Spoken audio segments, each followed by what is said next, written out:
بسم اللہ الرحمن الرحیم۔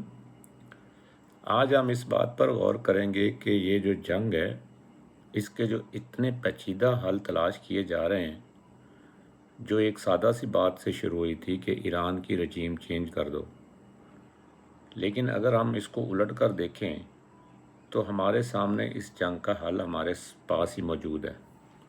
یعنی ایران کی رجیم تو چینج نہ ہوئی مگر اس کو شہید کر دیا گیا۔ تو اب میرا خیال ہے امریکہ اور اسرائیل کی رجیم کو چینج کر دینا چاہیے تاکہ اس مسئلے کا مستقل حل ہمارے سامنے آ جائے۔ دیکھیں جی، دنیا بھر کی قومیں اس وقت گھبراہٹ میں ہیں۔ ایران، اسرائیل اور امریکہ کے درمیان بڑھتی ہوئی کشیدگی نے تقریباً پورے خطے کو تشویش میں ڈال دیا ہے۔ ہر طرف خوف اور بے چینی ہے، لیکن اگر ہم ذرا ٹھہر کر سوچیں تو اس بحران کا حل اصولی طور پر بہت ہی آسان ہے، جو میں نے ابھی بتایا ہے۔ میں اس کو مزید سمجھانے کے لیے ایک کہانی سے شروع کرتا ہوں۔ فرض کریں آپ کسی دریا کے کنارے کھڑے ہیں، اچانک آپ دیکھتے ہیں کہ ایک شخص بچوں کو دریا میں پھینک رہا ہے۔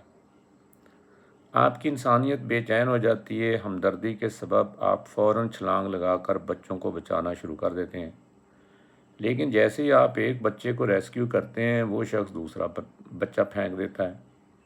آپ پھر بچانے میں لگ جاتے ہیں، یہ سلسلہ جاری رہتا ہے۔ آپ ڈوبتے بچوں کو بچانے میں اس قدر مصروف ہو جاتے ہیں کہ آپ کبھی دریا کے اوپر دیکھنے کی زحمت ہی نہیں کرتے، نہ آپ کو موقع ملتا ہے۔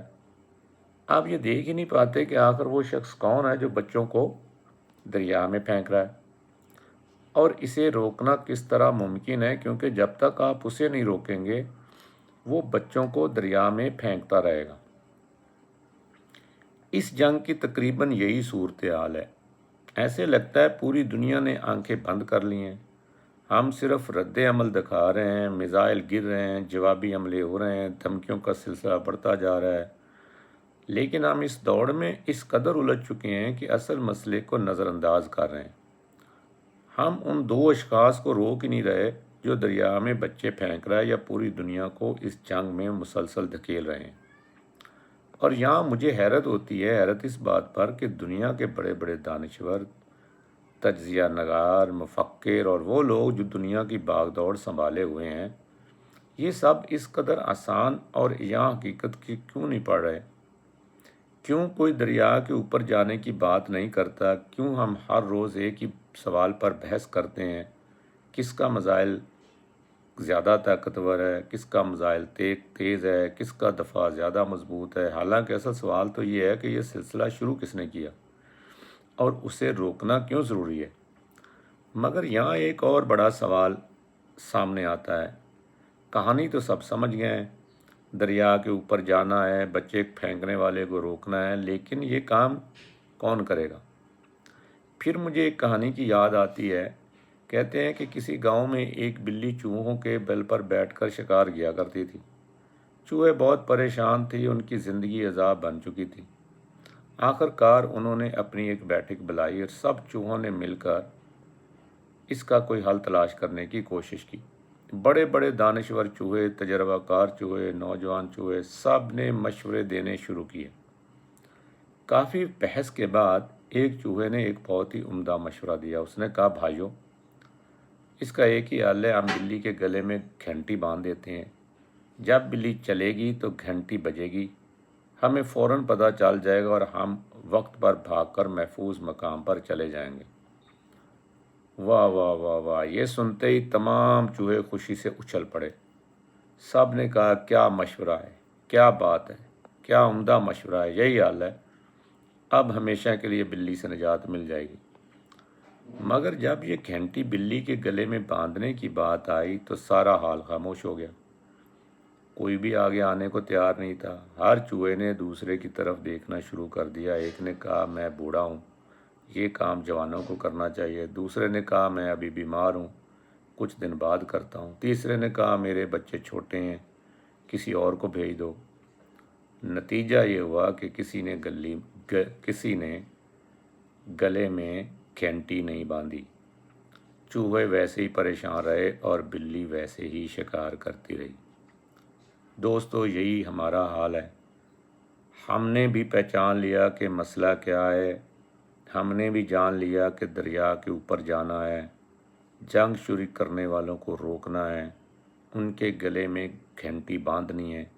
لیکن جب عمل کی بات آتی ہے، جب ان رہنماؤں کو مواخذے کے ذریعے ہٹانے کی بات آتی ہے، جب ان کے گلے میں گھنٹی باندھنے کی بات آتی ہے، تو کوئی آگے نہیں آتا، سب دوسرے کا انتظار کرتے رہتے ہیں۔ اور یہاں پر حل بالکل واضح ہے۔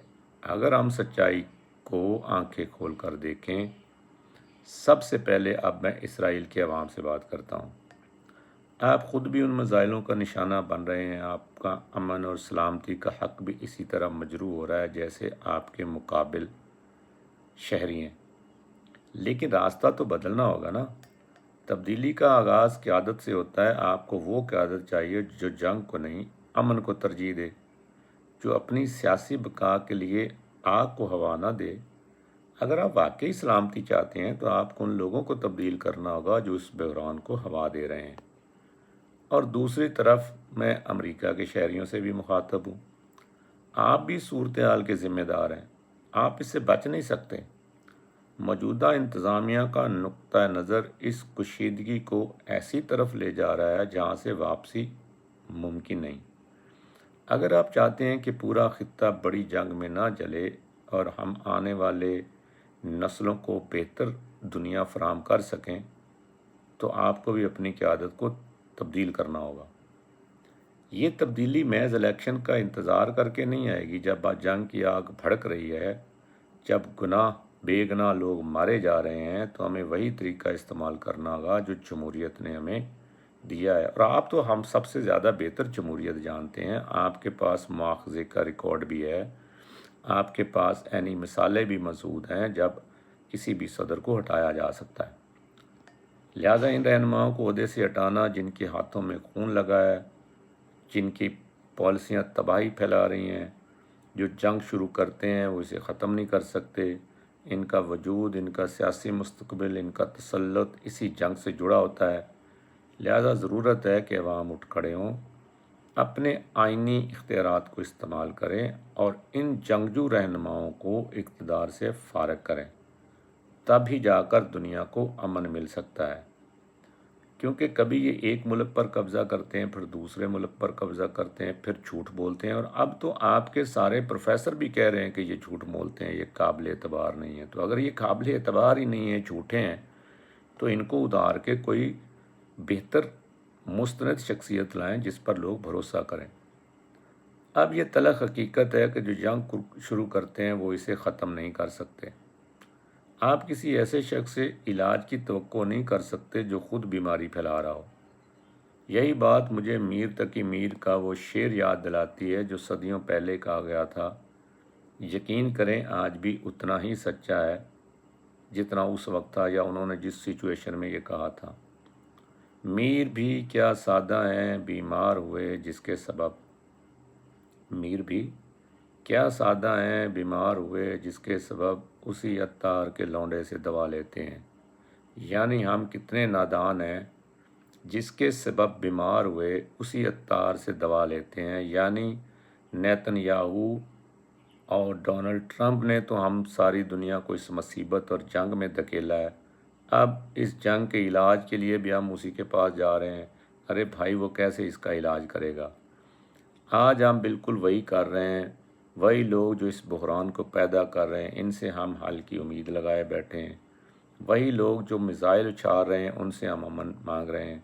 ہم دریا میں بچوں کو بچانے میں مصروف ہیں، لیکن ہم نے اوپر کی طرف دیکھنا ہی چھوڑ دیا ہے۔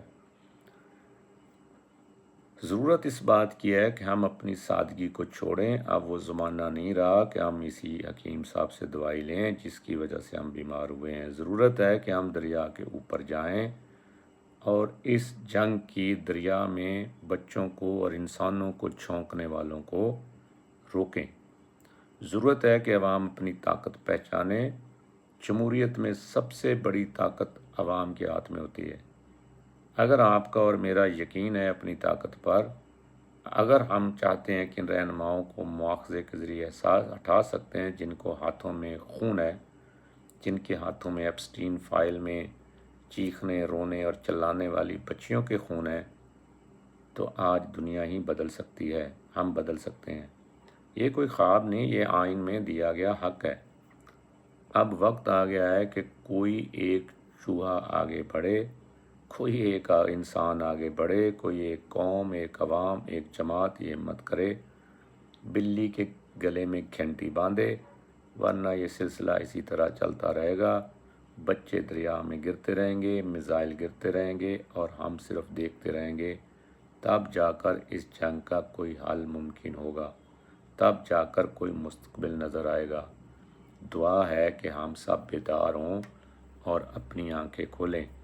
دوستو، اگر آپ کو یہ ویڈیو پسند آئی ہو تو آپ اس کو لائک کریں، سبسکرائب کریں، شیئر کریں، تاکہ ہم ایک سنجیدہ دانائی اور حکمت کو ایک دوسرے کے ساتھ شریک کر سکیں اور مسائل کی جڑوں کو سمجھیں۔ اللہ حافظ۔